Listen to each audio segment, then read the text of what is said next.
नमस्कार, मैं हूं आपके साथ रोशन। महाराष्ट्र की सत्ता पिछले एक साल से लगातार चर्चाओं के केंद्र में है, क्योंकि वहां कब क्या हो जाए पता नहीं। पहले शिवसेना को तोड़कर एकनाथ शिंदे ने बगावत की और बीजेपी के साथ सरकार बनाई।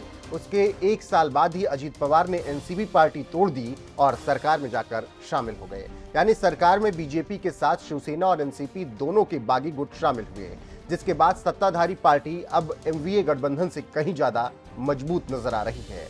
यही वजह है कि 48 लोकसभा सीटों वाले महाराष्ट्र में बीजेपी जमकर ताकत झोंक रही है, क्योंकि 2024 सामने है।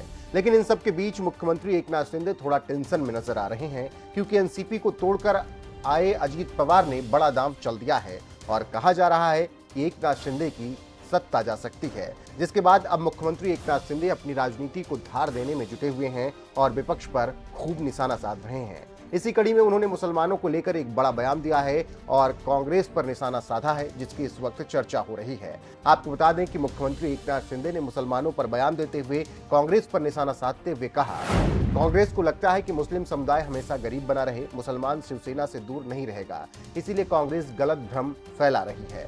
इसके अलावा मुख्यमंत्री एकनाथ शिंदे ने पिछली सरकार पर निशाना साधते हुए उद्धव ठाकरे को भी आड़े हाथों लिया और अपने बयान में कहा, पिछली सरकार सदन में बैठी थी, हमने उन्हें बाहर कर दिया है। अब किसी की कमर की बेल्ट खुल गई है तो किसी की गर्दन की बेल्ट। मैं कल भी एक कार्यकर्ता के रूप में काम कर रहा था और आज भी मैं एक कार्यकर्ता के रूप में काम कर रहा हूं। यानी पिछली सरकार पर निशाना साधते हुए मुसलमानों की बात करके एकनाथ शिंदे ने यह साफ कर दिया है कि 2024 के लिए वो विपक्ष के भी वोट बैंक में सेंधमारी करने का प्लान बना चुके हैं। इसके अलावा अजीत पवार के सरकार में शामिल होने के बाद सीएम शिंदे अपनी सक्रियता और ज्यादा बढ़ा रहे हैं, क्योंकि अजीत पवार गुट के सरकार में शामिल होने के साथ ही उनके 9 मंत्रियों ने शपथ ली। इससे महाराष्ट्र के सियासी गलियारों में हलचल तेज है। यह भी कहा जा रहा है कि अजीत पवार के आने से बीजेपी और शिंदे गुट के कुछ विधायक नाराज हैं। वहीं एकनाथ शिंदे के सीएम पद से इस्तीफा देने की भी अफवाह खूब उड़ रही है। हालांकि इस मुद्दे पर बोलते हुए एकनाथ शिंदे ने कहा कि अजीत पवार के आने से कोई भी नाराजगी नहीं है, बल्कि उनकी सरकार और मजबूत हुई है। लेकिन दूसरी तरफ जिस तरीके से एकनाथ शिंदे अब मुसलमानों को भी साधने में जुटे हैं,